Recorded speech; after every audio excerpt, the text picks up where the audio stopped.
আমরা মৃত্যুকে ভয় পাই না, আমরা সন্ত্রাস মুক্ত হাতিয়া করবো ইনশাআল্লাহ।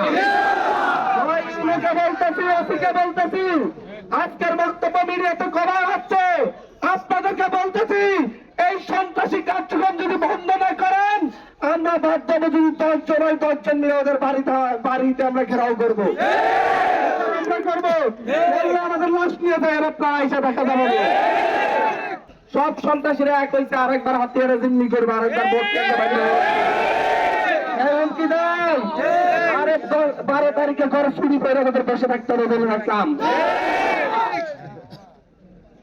ব্যাংক পরীক্ষার কোন আদেশ কোন কেন্দ্র বানতে পারো দেখুন, কি দেখতে পারবেন না? এইভাবে প্রতিরোধ হবে, গণপ্রতিরোধ হবে। আপনারা যদি প্রশাসন যদি ব্যবস্থা না নেয় আমরা গণপ্রতিরোধ করবো। স্পষ্ট কথা বলতেছি, যত বড় সন্ত্রাসী হোক বাইন্দা রাখা হবে। কি করো আমাদের কাছে অস্ত্র থাকতে পারে, আমাদের কাছে সাহস আছে, সাহস। প্রশাসন যদি ব্যবস্থা না নেয় এই সন্ত্রাসীদের বিরুদ্ধে আমরা অতি দ্রুত প্রত্যেকটা বাড়ি ঘেরাও করবো। প্রশাসনকে অস্ত্রগুলো আমরা উদ্ধার করে হাতে তুলে দিব। হয়তো আমাদের 2 জন মারা যাবে, গত 16-17 বছর হা করার আগে মুখে চাপড়ে ধরছিল, এখন এত সাহস করতে গেছে।